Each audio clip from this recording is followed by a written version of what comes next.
Bismillahirrahmanirrahim. Assalamualaikum warahmatullahi wabarakatuh. Bagaimana kabarnya anak-anak bunda hari ini?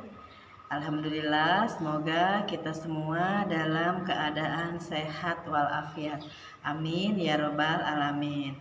Dan mudah-mudahan masih tetap semangat ya puasanya. Ya, kembali lagi bersama Bunda Yunita. Hari ini kita akan belajar tema 8, subtema 4, pembelajaran 1, 2, dan 3. Nah, sebelum kita memulai pembelajaran, marilah kita sama-sama membaca doa terlebih dahulu. Berdoa dimulai.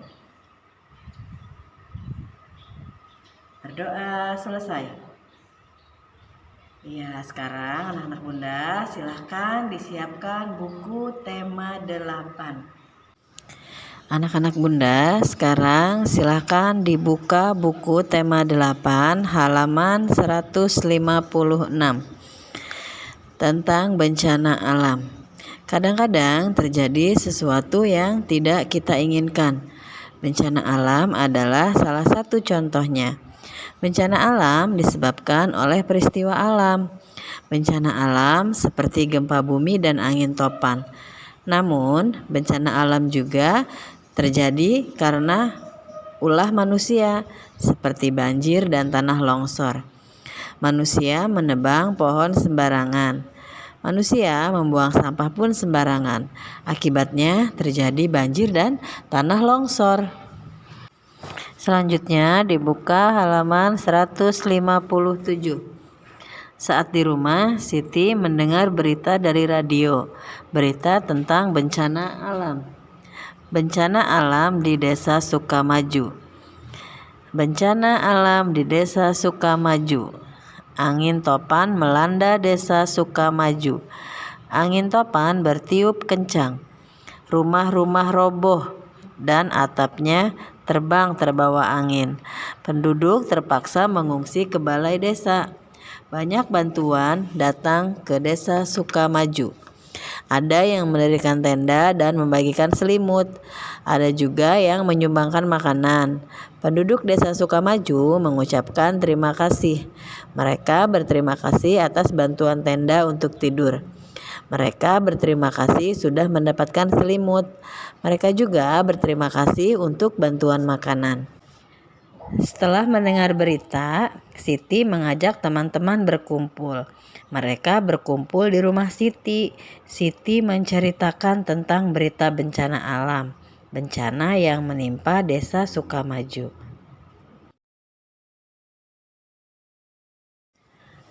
Nah, berikut ini adalah percakapan antara Siti dan teman-temannya. Anak-anak bunda bisa lihat di bukunya halaman 159 sampai 160. Anak-anak bunda bisa mempraktekkan percakapan ini bersama teman-teman di rumah. Selanjutnya untuk halaman 161 sampai 163, anak-anak bunda silahkan dibaca di rumah, didampingi oleh orang tua atau kakak yang ada di rumah. Dan untuk halaman 162 itu tidak usah dikerjakan. Nah, sekarang lanjut ke halaman 164. Nah, halaman 164 di situ ada cerita pengalamanku.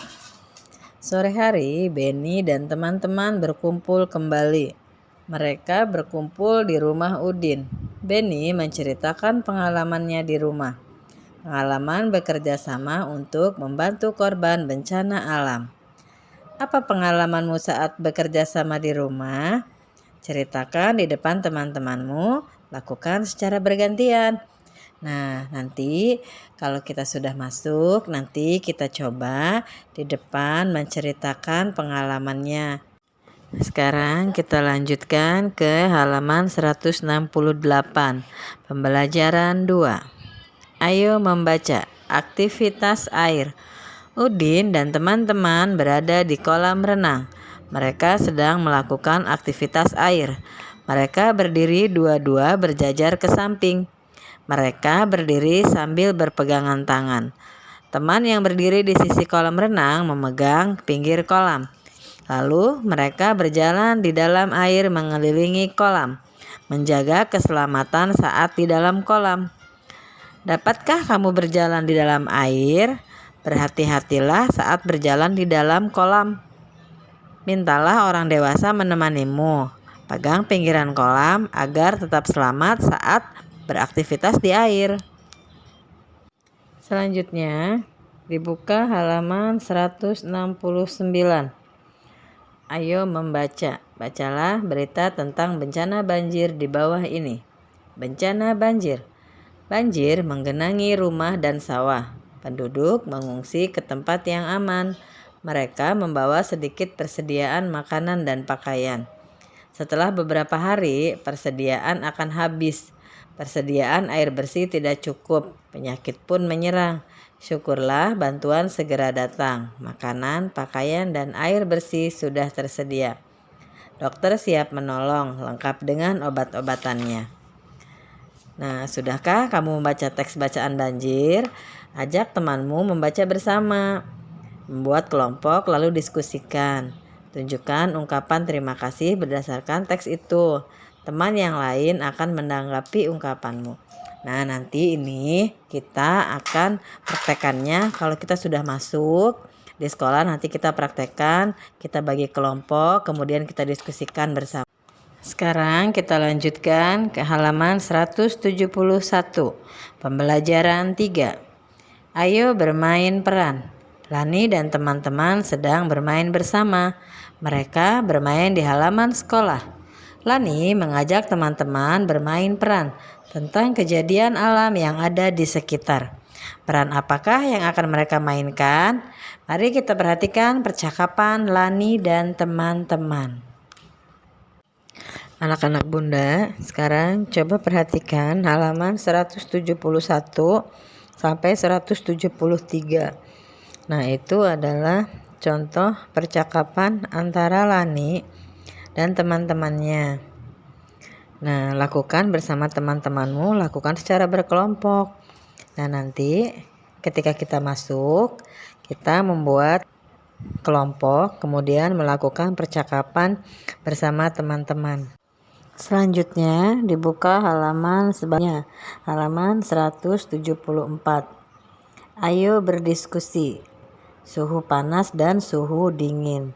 Anak-anak Bunda sudah bisa membedakan belum antara suhu panas dan suhu dingin?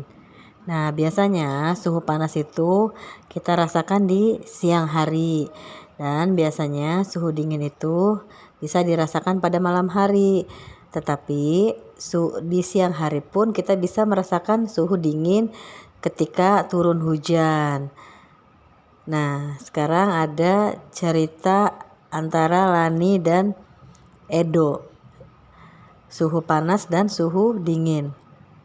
Usai bermain, Lani dan teman-teman kembali ke kelas. Udara di luar kelas terasa panas. Sementara itu, udara di dalam kelas terasa dingin. Lani ingat semalam hujan deras. Udara terasa dingin. Siang ini sangat cerah. Udara terasa panas. Nah, jika udara di siang hari itu biasanya kita merasakan suhu yang panas. Jika pada malam hari kita merasakan. Halaman selanjutnya yaitu bermain sambil mengukur suhu. Bagaimana dengan udara di tempatmu? Samakah suhu udara yang kalian rasakan? Mengapa? Edo lalu mencoba mengukur suhu dengan alat ukur tidak baku. Edo memegang kursi di kelas dengan telapak tangan. Kursi terasa dingin. Kemudian Edo berjalan keluar kelas. Edo memegang batu di halaman sekolah. Batu terasa panas. Ayo mengukur suhu benda di dalam dan di luar kelas. Nanti ketika kita masuk sekolah, kita juga bisa mempraktekkan apa yang dilakukan oleh Edo. Nah, kita bisa memegang kursi atau lantai yang ada di dalam kelas, kemudian membandingkan dengan benda yang ada di luar kelas. Nah, pasti suhunya akan berbeda. Jika anak-anak Bunda memegang kursi atau lantai yang ada di dalam kelas, itu pasti akan terasa dingin. Mengapa terasa dingin? Karena suhu di dalam kelas menggunakan pendingin. Nah, kemudian di dalam kelas pun tertutup. Nah, jika kita keluar kelas itu terbuka, jadi udara panas langsung mengenai benda-benda yang ada di luar.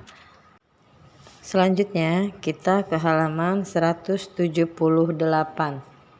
Pengalaman bekerja sama. Dayu telah beraktivitas bersama teman. Dayu telah mengukur suhu benda dengan alat ukur tidak baku. Dayu dan teman-teman beristirahat sejenak. Setelah itu, Dayu dan teman-teman bertukar cerita. Saat tertimpa bencana alam, bantuan sangat dibutuhkan. Orang-orang saling bekerja sama. Para korban bencana dapat segera ditolong. Begitu pula saat di rumah terjadi masalah. Anggota keluarga saling bekerja sama agar masalah di rumah segera teratasi. Nah, begitu juga anak-anak Bunda. Jika ada orang yang membutuhkan bantuan, nah sebaiknya kita segera menolong. Itu adalah bentuk kita bekerja sama. Nah, pembelajaran dari Bunda hari ini tidak ada tugas. Ya, sekali lagi, pembelajaran Bunda hari ini tidak ada tugas. Anak-anak Bunda cukup mengulang lagi pembelajaran yang Bunda sampaikan, dibaca lagi materi yang telah Bunda sampaikan. Itu saja yang dapat Bunda sampaikan pada pembelajaran hari ini. Kurang lebihnya Bunda mohon maaf. Nah, untuk anak-anak Bunda, selamat berlibur dan harus tetap semangat menjalankan ibadah puasanya. Selamat berlebaran, minal aidin wal faidin, mohon maaf lahir dan batin. Terima kasih. Wassalamualaikum warahmatullahi wabarakatuh.